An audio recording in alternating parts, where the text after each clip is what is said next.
dalla porta principale.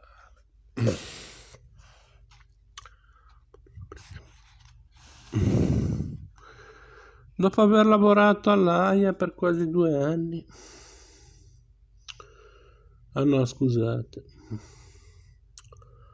Ho saltato un bel pezzo. E perché conservo ancora i ricordi più antichi di tutti voi, di quei giorni, 7:41. Una volta diventato pittore, Van Gogh tradusse spesso in forma pittorica la propria nostalgia per il passato e i precisi ricordi che di quel passato serbava, osservando l'ambiente in cui si trovava con quello che egli chiamava il suo sguardo nordico, 8:39.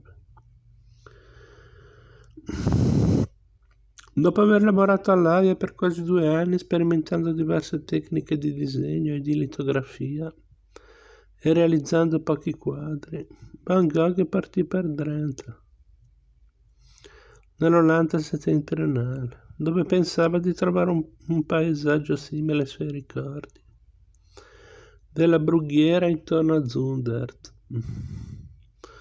Ma là si demoralizzò per la difficoltà di trovare modelli e l'incessante brutto tempo. Citando in inglese a te la poesia di Henry Wadsworth Longfellow, The Rainy Day, scrisse: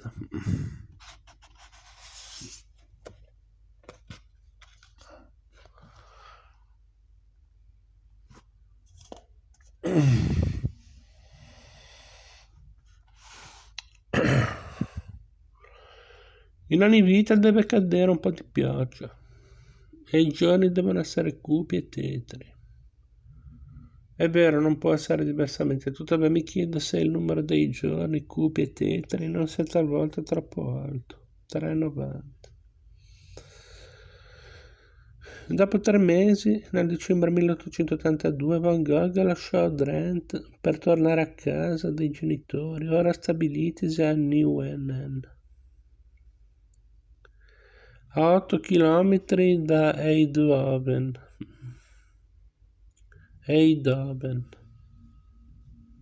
Eindhoven, scusate. Nonostante fosse persuaso di essere incompatibile con il padre fin nel profondo 410, Van Gogh rimase 2 anni a Nieuwennen, preparandosi a realizzare il suo primo dipinto importante, I mangiatori di patate. Questo dipinto buio, che mostra 5 figure sedute intorno a un tavolo e intente a consumare il loro misero pasto di patate bollite in un interno fiocamente illuminato da un'unica lampada, avrebbe dovuto essere il suo capolavoro, ossia l'opera con cui avrebbe dimostrato di non essere più uno studente.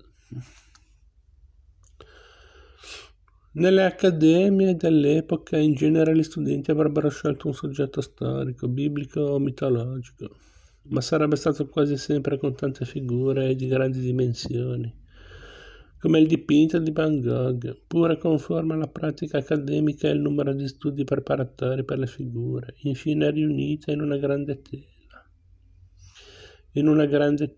82x114. Van Gogh desiderava emulare il suo idolo Jean-François Millet, si veda nei saggi di Stéphane Guégan e Cyrano van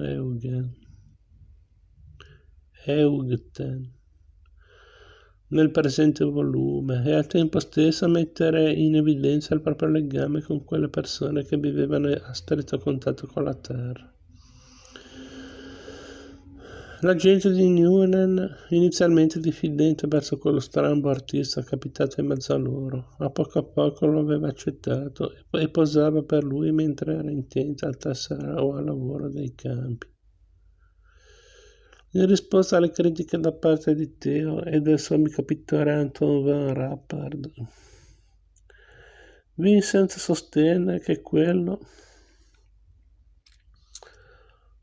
che gli interessava non era la tecnica, quanto cogliere l'essenza della vita di quelle persone.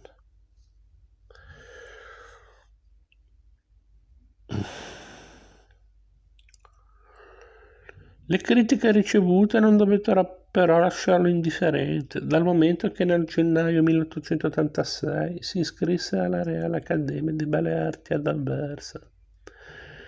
Come era prevedibile, i metodi di insegnamento ivi adottati non gli piacquero affatto e dopo appena 6 settimane lasciò l'Accademia per lavorare per qualche tempo in 2 atelier che fornivano modelli ma nessun insegnamento. Poi praticamente senza preavviso, alla fine del febbraio del 1886, decise di recarsi a Parigi e annunciò così il suo arrivo a Teo. Non essere adirato con me perché sono venuto all'improvviso. Ah, Mrs. Sarà al Louvre da mezzogiorno in poi, o anche prima se vuoi. 567. Fino a quel momento Van Gogh, a motivo della sua passione per Millet e anche per i quadri di contadini di Jules Breton, nonché dalla sua ammirazione per gli artisti olandesi come il suo amico Antoine Mauve, aveva dimostrato scarsa considerazione per gli impressionisti francesi. Inoltre la sua collezione di illustrazioni, che teneva in ordine con tanta cura, lo aveva reso incline al bianco e nero e a concentrarsi sulla figura. Il soggiorno parigino cambia tutto questo. Van Gogh vide le possibilità insite nell'uso di colori brillanti e anche di una gamma differenziata di pennellate. Fu in questo periodo che si innamorò delle stampe giapponesi e cominciò ad aggiungerle alla sua collezione. Ne parla diffusamente Cornelia Homburg nel suo saggio Tra il Giappone e Rembrandt, Van Gogh ad Arles. I colori, la composizione e l'uso dei contorni in tali stampe influirono grandemente sulla sua arte e contribuirono a focalizzare la sua attenzione sulla pittura più che sul disegno.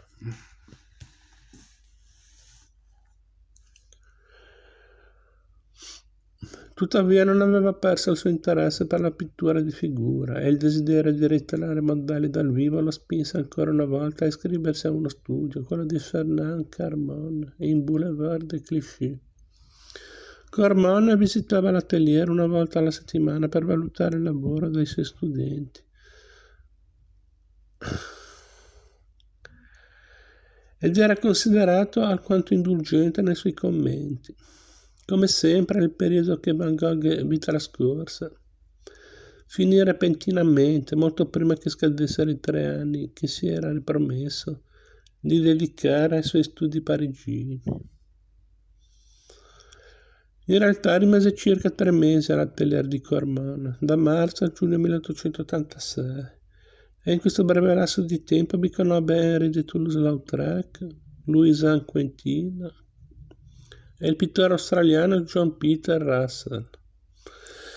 Quello fu il suo ultimo tentativo di impegnarsi in studi di tipo accademico. Cominciò con entusiasmo a esplorare le possibilità del colore e nella tarda estate del 1886 scrisse a una sua conoscenza del periodo di Anversa, il pittore inglese Horace Mann Levens.